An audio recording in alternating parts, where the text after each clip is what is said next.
Welcome to episode 23 of the Growing Space podcast. We are getting even closer to the spring growing season with each passing day. And I don't know about you guys, but I am just so thrilled with the extended amount of sunlight that we're getting as we move towards the spring equinox.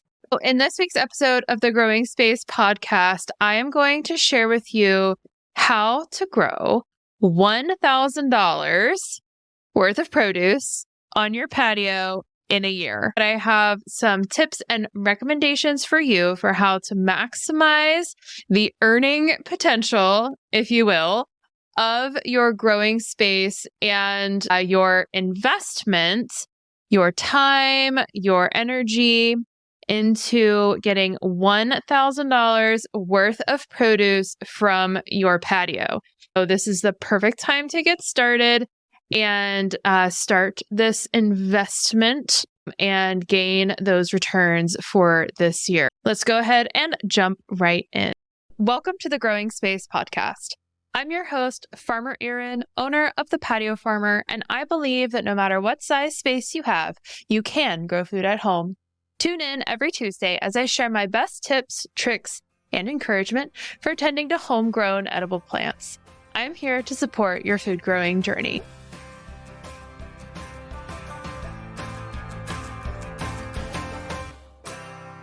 The Growing Space podcast is sponsored by Plant Club by the Patio Farmer. Plant Club by the Patio Farmer is a monthly subscription service I started in 2020. It's a membership-based opportunity to take your growing journey to the next level. With 4 different membership options, you get to decide the amount and kind of support that's right for you. All Plant Club members receive access to my online community through a platform called Circle. Having access to this platform allows members to share pictures, ask questions, celebrate harvests, and get to know each other. All Plant Club members also have access to free seeds each month, along with information on how to plant and tend to their crops, with seeding instructions and downloadable resources from the Patio Farmer's Resource Library. Membership starts at just $14 a month. Join Plant Club today by visiting my website, thepatiofarmer.com/membership.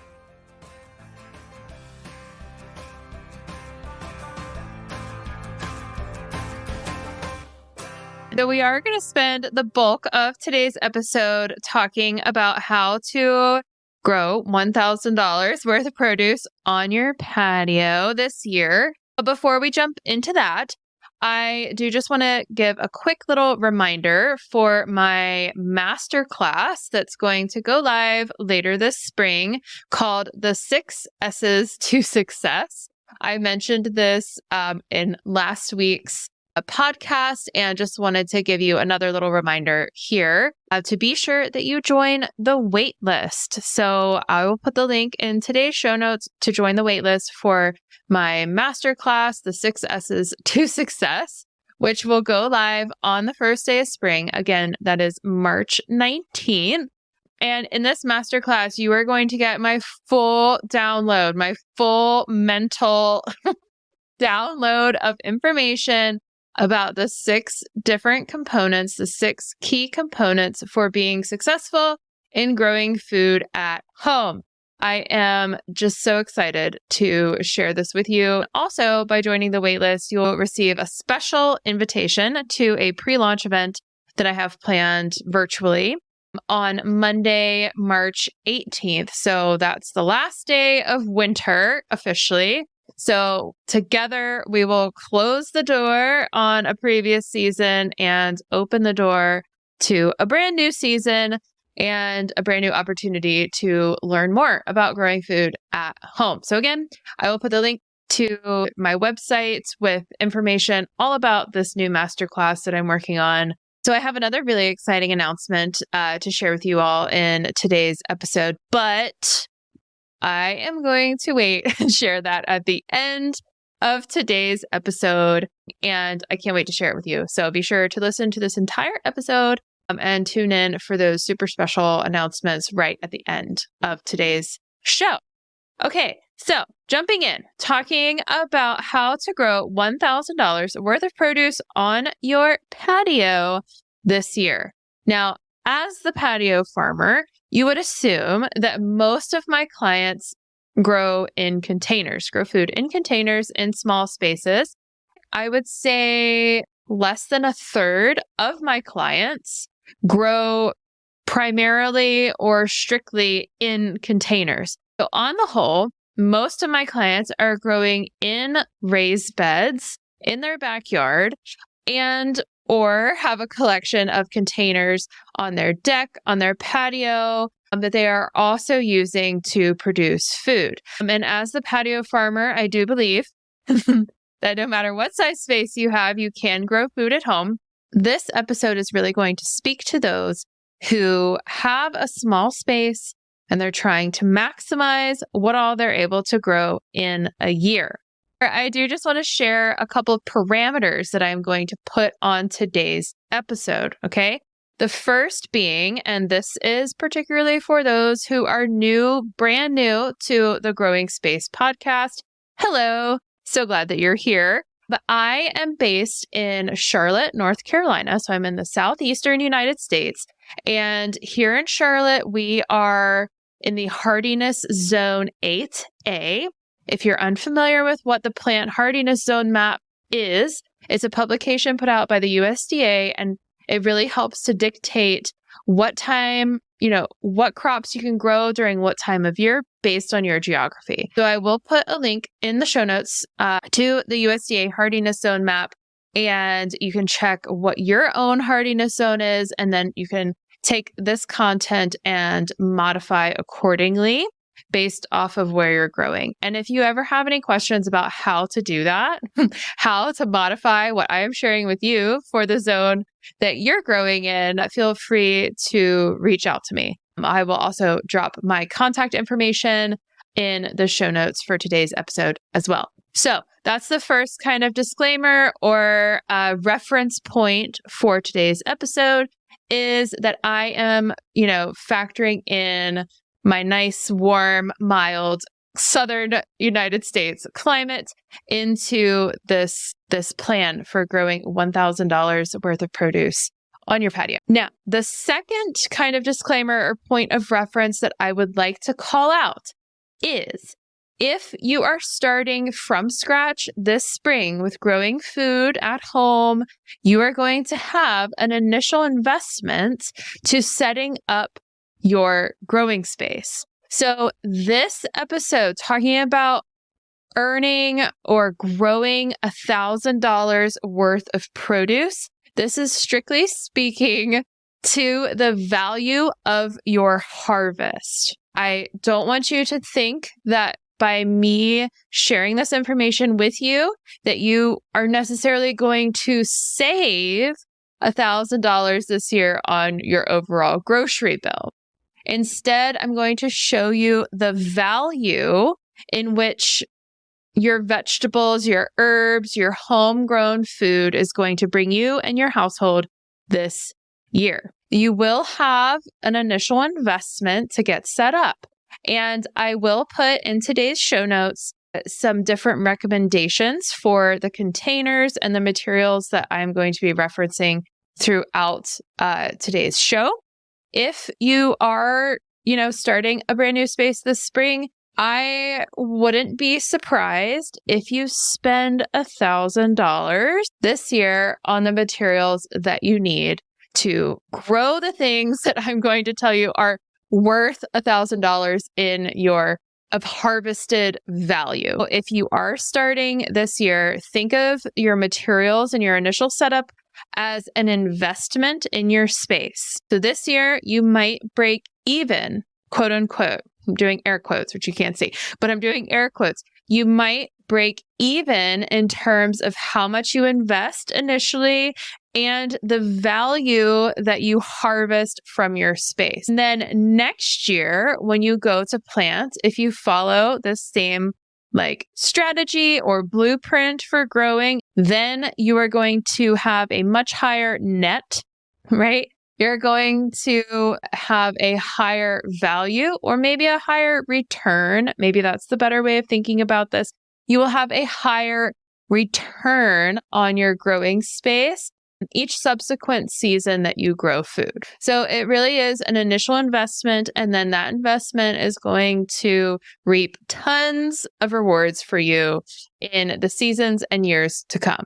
We are talking about harvesting a $1,000 value of produce from your patio in today's episode. You might be asking yourself, how did you come up with these numbers and this value? So this is the third kind of parameter or disclaimer to today's episode. So I shop at Food Lion, and that's where I priced out this harvest value for today's episode. I shop at Food Lion because where I live, it is extremely convenient. When I leave my driveway in either direction, I hit a Food Lion in like less than 2 miles. So anytime I'm coming home, I pass a Food Lion and it's just super convenient for me. So Food Lion, has lower prices, which I honestly love. Definitely helps with our household budget to shop at Food Lion. Any organic produce that I need that I don't grow at home, I can get at Food Lion. So I am using prices for organic produce as much as possible. Now, I say that as a disclaimer because chances are if you are shopping, no matter where you are shopping or where you are comparing your homegrown harvest to store-bought prices, you will most likely be at the similar value level, give or take a little bit, or a higher. I haven't looked specifically at like a Whole Foods or an Earth Fare to run these numbers, but generally speaking, from personal experience and someone who absolutely loves grocery shopping, I would anticipate the earnings from shopping at Whole Foods or Earth Fare or even like Harris Teeter or Publix to be considerably higher than Food Lion. Take that value for what it is. I am using very moderate, very affordable prices to run this value analysis for you today. Those are just a quick little disclaimers and frame of reference for what we're going to be talking about. So I'm going to first lay out this space that I would recommend having in place in order to grow $1,000 worth of produce in a year on your patio. Now, also just keep in mind, this is just an example. You can set up your growing space to be equally productive and give you an equal value of harvest in other ways, right? But I am just going to use this particular layout to sketch out the blueprint for today's episode. For the purposes of our conversation, we are going to imagine our patio space has room for 7 containers. 2 of those containers are going to be elevated cedar raised beds. And remember, I'm going to put links to examples of what I have in mind for these in today's show notes so you can take a look and see if some of these might be right for your space. But we're going to use 2 cedar raised beds that are elevated. So that means that they stand about waist high and give you usually somewhere between 10 and 18 inches of soil depth to plant. The length and width for these 2 cedar raised beds is going to be 2 feet wide by 4 feet long. Now, you could certainly go bigger and you could go smaller. If you use a smaller raised bed, just keep in mind how that could impact your $1,000 worth of harvested value for the year. I love cedar, which if you listen to my recent episode, 2 episodes ago, I did a whole show about building raised beds, and I talked a lot about cedar in that episode. So if you are interested in putting in raised beds, go back to episode 21 and give that a listen for some tips all about building raised beds. Now, 3 other containers that I would recommend having to grow $1,000 worth of produce on your patio this year are 3 large round plastic pots. When you're shopping for these pots, you want something that is north of 20 inches in diameter, so fairly large pots. You could use a grow bag if you'd like. Grow bags are considerably less expensive, much more budget friendly. But choosing something that gives you at least 20 inches in diameter is ideal, again, for the purposes of this conversation. And if you are going to go with like a plastic, you could even do metal or a resin container. Make sure it has drainage holes in the bottom. You don't want your containers to hold moisture. You want water to be able to flow freely. If you are concerned about, water maybe dripping onto a downstairs neighbor's deck or patio, or if you just want to keep it a little tidier in your space, then you can consider putting a saucer underneath your container, but you really want to make sure that you have drainage holes. I actually don't know why, companies make pots and containers without drainage holes. It's really frustrating. A little bit of a pet peeve of mine because all plants need well-draining soil. So anyway, make sure you have drainage holes if you're using a solid container. If you decide to use a grow bag, then you have automatic drainage built into your container, which is great.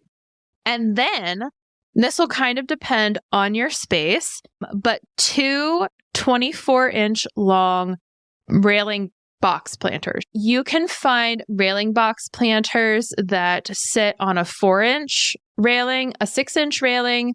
There are even ones that you can adjust the width for, and you can find ones that are both railing box planters and can just sit on the flat ground. So if you have a railing to work with, this can be a really beautiful way of utilizing vertical space to grow more. If you do not have a railing that you could put a planter on, then maybe you consider doing another large 20-inch container, or just getting a container that gives you, 24 inches by maybe 10 inches wide, something like that. And again, I will put recommendations for those railing box planters in today's show notes. So those are the containers that I would recommend for growing, at a minimum, for growing $1,000 worth of produce on your patio this year. So you have your containers, you have them in your growing space. You've chosen the sunniest spot that you have available. This is really important. Your plants are going to need at least 6 hours of sunlight every day to grow. Some plants are going to need a little bit more. So you want to pick your sunniest spot that you have, and that's where you're going to put your containers. Then you'll need to fill your containers, of course, with delicious, high quality soil.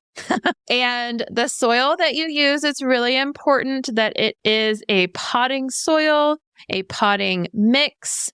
Those two kind of titles for soil, potting mix, are going to be the best to use in small spaces. Now, any store-bought soil is an engineered product, right?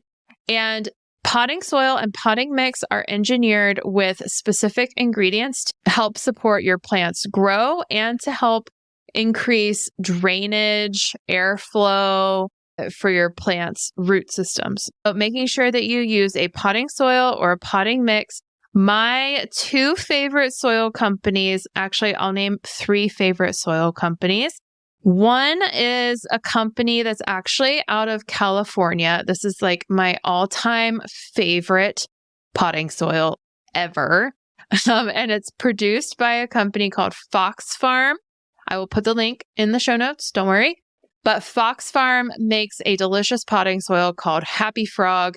You can get it. You can get it on Amazon. Yes, I'll put the link. You can also find it at hydroponic retailers nationwide. So if you have a hydroponic retailer in your community, check them out and see if they carry Happy Frog. It's got great packaging, fantastic marketing, big old frog right on the bag. But that soil is super high quality, and I have always had excellent success using Happy Frog potting soil. If you live in the Charlotte area, just giving a quick little shout out to my friends at American Beauty Garden Center on Independence Boulevard. They carry Happy Frog by the pallet and they are my local source. Make sure you go hit them up if you're looking for that particular soil. Now, going back to the idea of investment, Happy Frog potting soil is 100% an investment in your space. Any high quality potting soil is going to be an investment. Happy Frog, it does have a pretty price tag on it. Spending the money on that Happy Frog potting soil, it is 100% worth it. And given the fact that we're talking about such a small space and one that we are going to invest in for future seasons, for me, it's a no-brainer, like 100% worth the investment in Happy Frog. If you wanted some other options for high quality soils to use, these two are going to be a little bit more specific to the Charlotte area just because they're sourced by local companies. One is Daddy Pete's Potting Soil.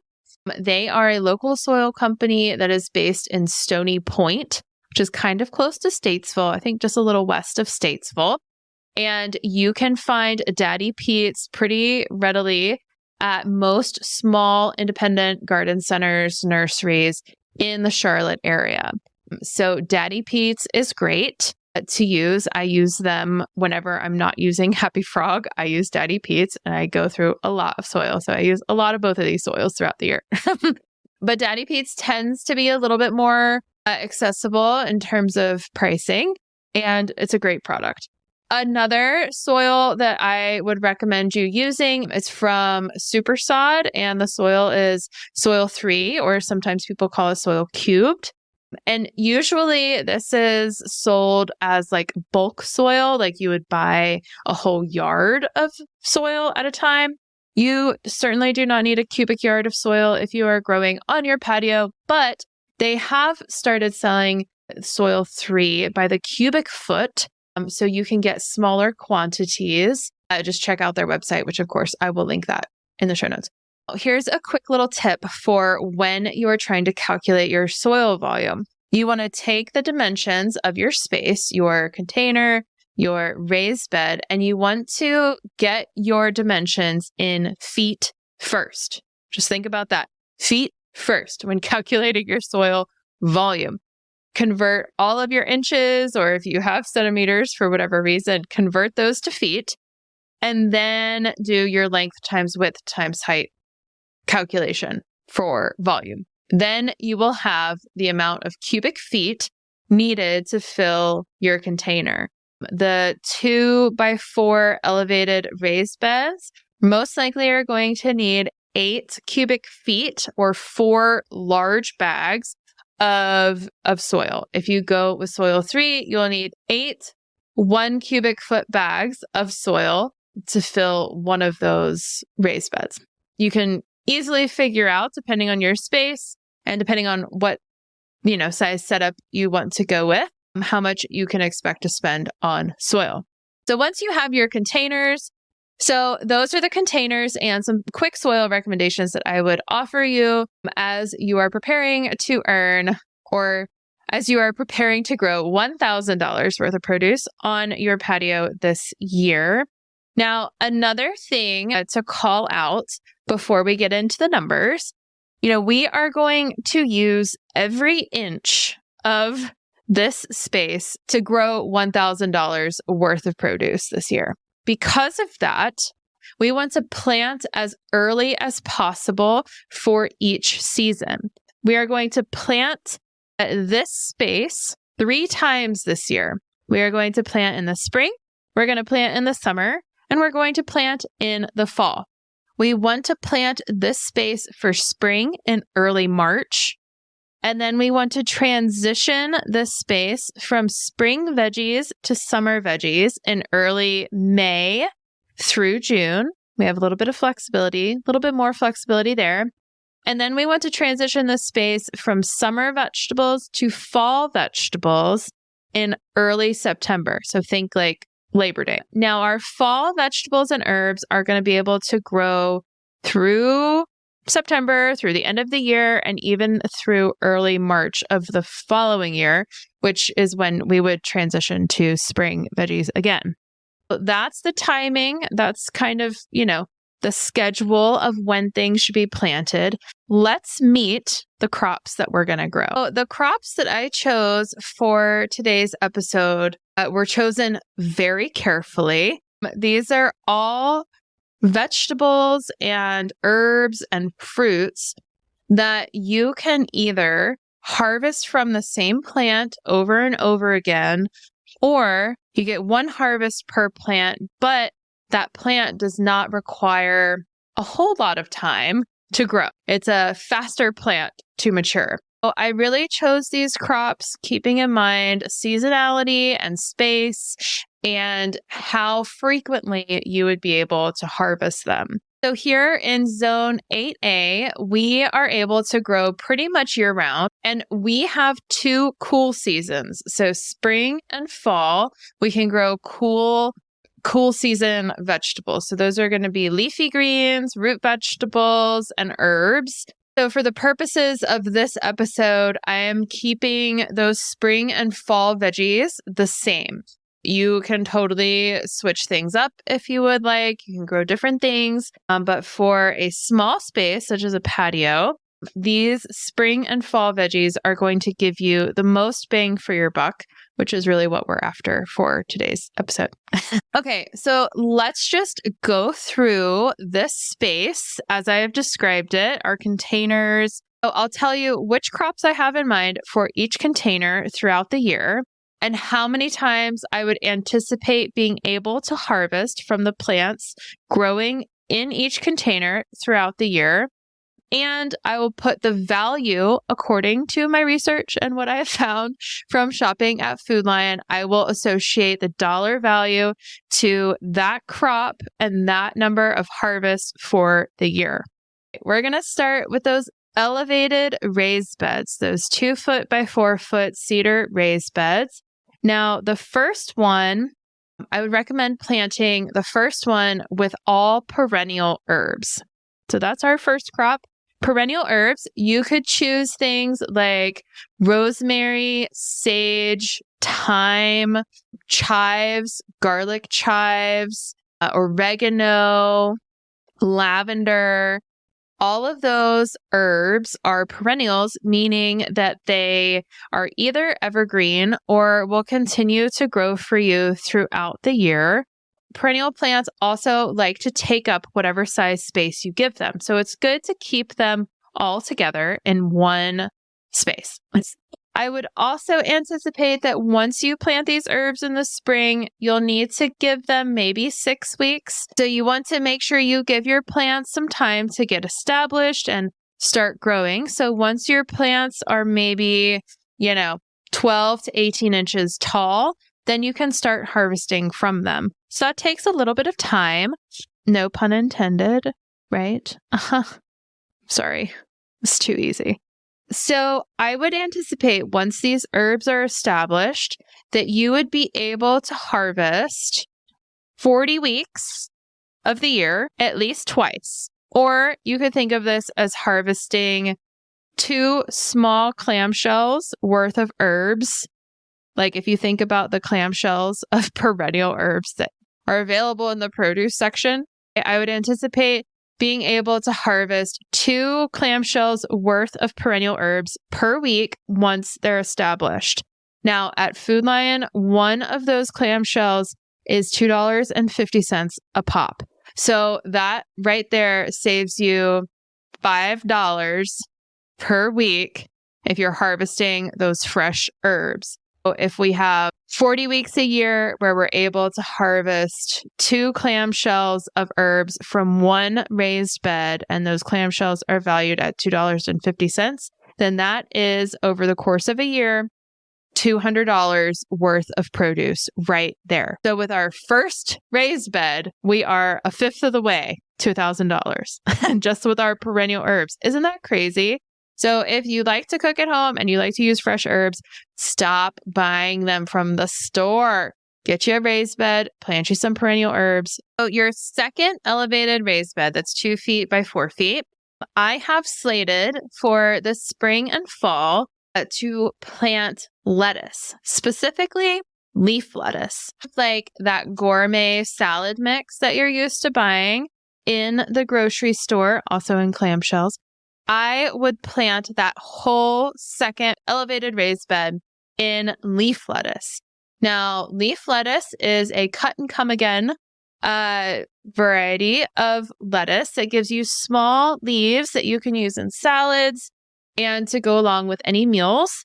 I would anticipate if you seed in the spring and the fall that you would be able to harvest 4 ounces of spring mix from this raised bed 30 times in a year.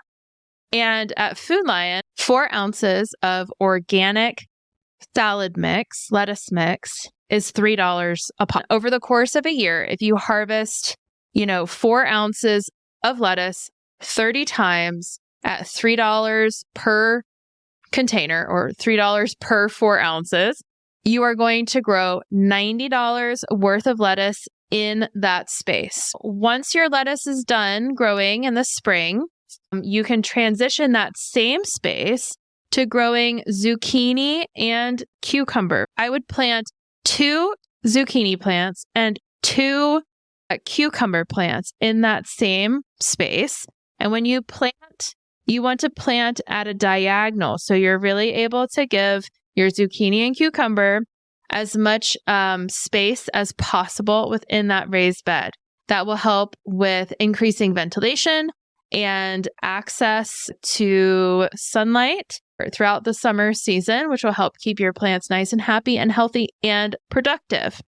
From those 2 zucchini plants, I would anticipate you being able to harvest at least 30 zucchini throughout the summer season. At Food Lion, I pay $1.50 for certified organic zucchini on average.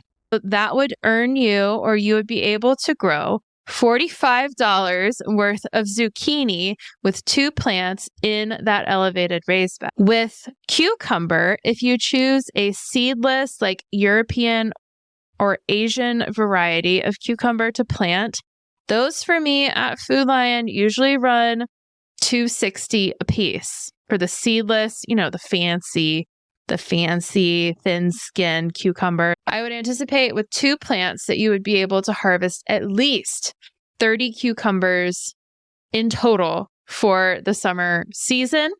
Doing the math, that means that you're growing $78 worth of cucumbers in that space along with your zucchini. So combined, that is well over $100 of produce for the summer season from that one raised bed. Moving on to our large round containers.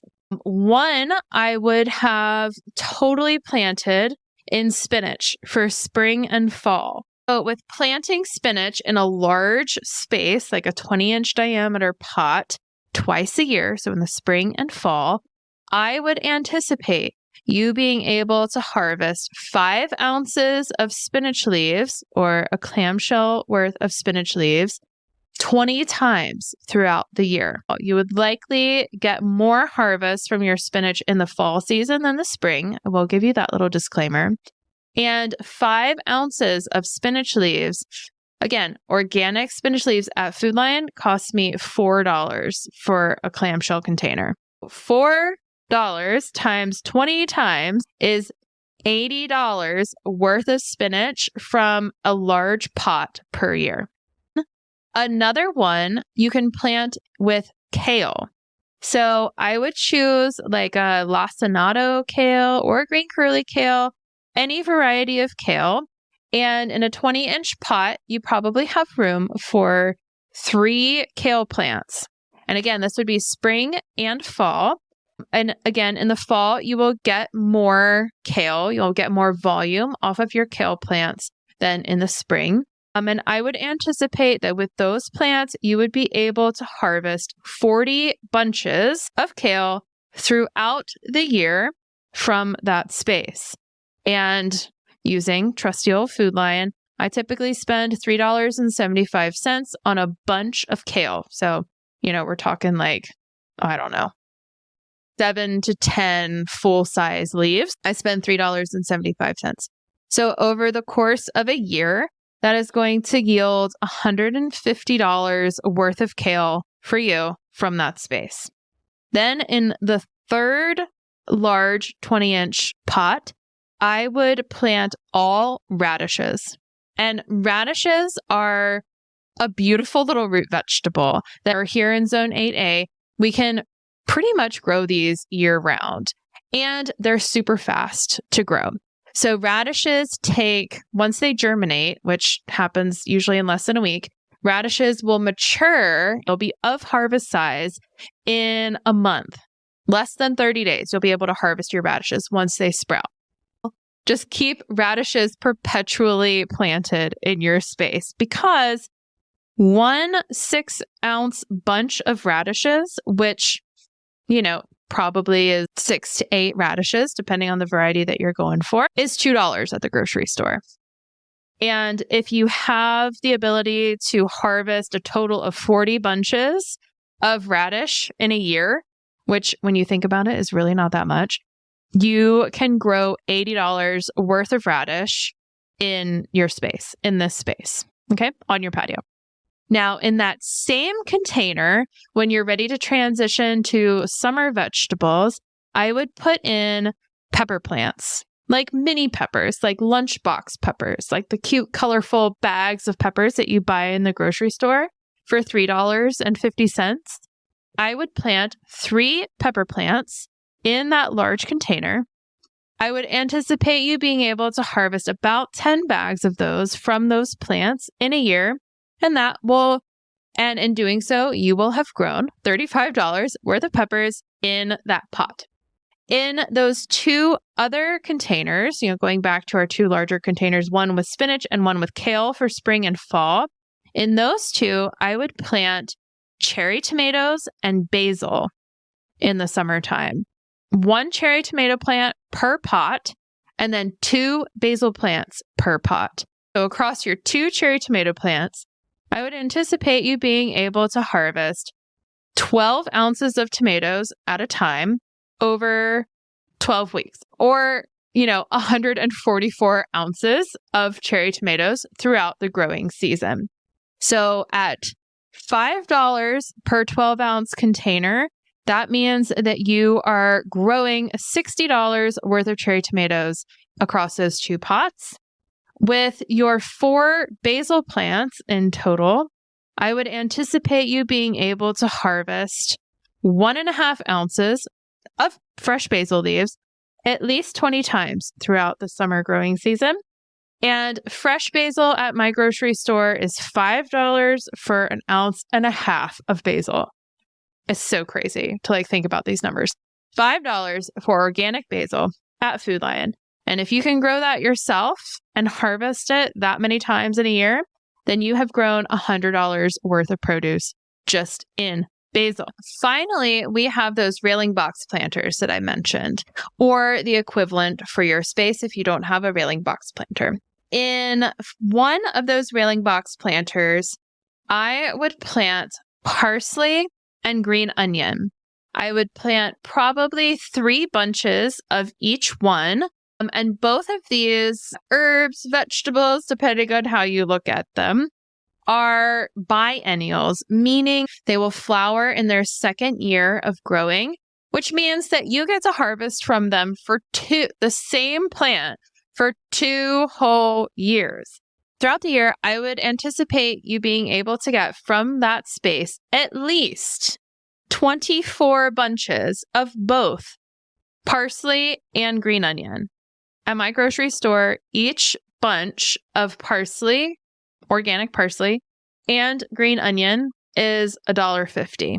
Combined for that container, that would grow $72 worth of produce throughout the year.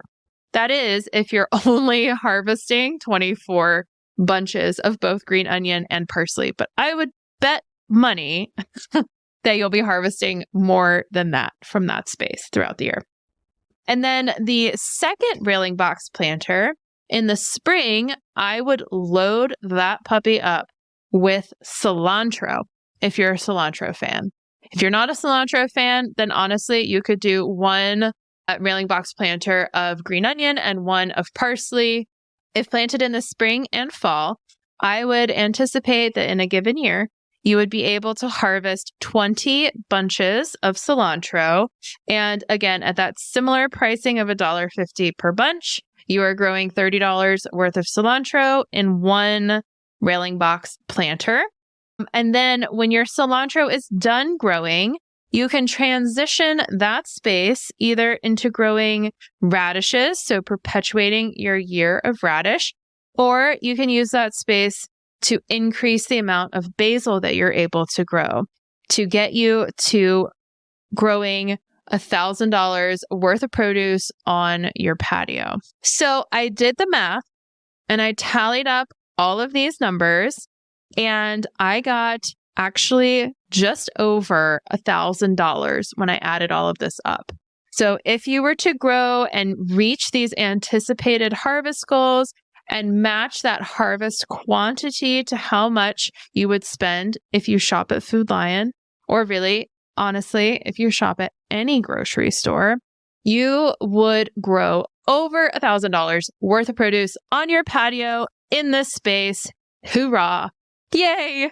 So if you only take away one thing from today's episode, it is that you do not need a huge space to be able to grow food year round and to be able to grow enough food to make it worth your time. I hope that you enjoyed this little exercise, and I hope that this will help you think about the ways that you can utilize your space, no matter how big or small it is, and help you realize the harvest value of growing your own food and understanding the investment in your growing space will pay off. Okay, so I did give you a little tease at the beginning of today's episode, stating that I have two surprises for you, or two announcements. And one I'm going to use as our little sign-off tidbit morsel of information. So if you're brand new to the Growing Space podcast, every week I like to sign off with a small little snippet of information that is usually not related to today's content. It's just kind of a fun little FYI or moment to end on. And this week's little tidbit morsel of information is a little bit of an announcement. In the fall, when I had just started this podcast, I did 2 episodes where I requested questions from you all to feature in the episode. And I am bringing that back this spring. I would love to do maybe next month or maybe in April. I would love to do an entire episode where I answer your questions. Doesn't that sound like fun? I would love to hear from you. I would love to hear how things are going in your growing space, what you have planned to grow, how things are going, if you have any concerns or questions for me that you would like me to answer on my podcast, then please send them to me via email. I will put this email in today's show notes, but it's just thegrowingspacepodcast@gmail.com. Again, it's thegrowingspacepodcast@gmail.com. You can send me pictures. You can send me as much information as you think I need to be able to answer your question on my podcast. I think my goal for having questions is going to be mid-March. So you have a couple of weeks to think of the questions that you want me to answer and send them over to me. Again, you can email them to thegrowingspacepodcast@gmail.com. And I think it's going to make for a really fun episode. For next week's episode, you guys, I am so excited. I will be sharing with you my first guest interview on the podcast. And it's a really exciting, really cool topic, but she doesn't grow plants and she doesn't grow animals. She grows fungi. She grows mushrooms. Yes, I sat down with my friend Olga Katic from Mushroom Mountain. Mushroom Mountain is located in Greenville, South Carolina. And I've been working with Olga over the last couple years for sourcing mushroom kits for clients of mine. And we recorded an entire episode just for you, learning all about King Stropharia mushrooms, why they are so amazing to plant in our growing space alongside our vegetables. Even if we're growing in raised beds and small spaces, there are tons of benefits of growing these little mushrooms, also known as the garden giants, in our growing space. So be sure to tune in next week for my very first guest on the podcast. That is a wrap for today. And yeah, get growing. Get started growing $1,000 worth of produce this year. What are you waiting for? All right, have fun, and we'll see you next week for Mushrooms with Olga.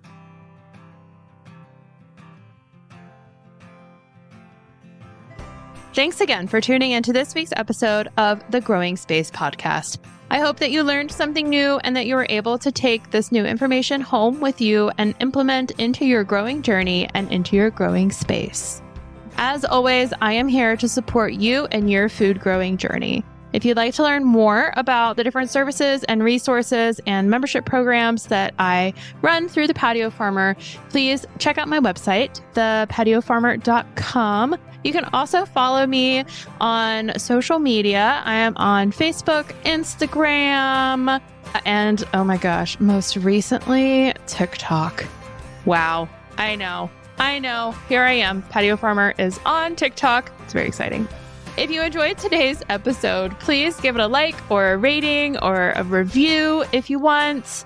Maybe share a little comment about your favorite part of the episode. Share it with a friend. The more interactions I get with my little podcast online, the more I'm able to help people just like you in their food growing journeys. As always, thanks for being here, and I will see you again next week.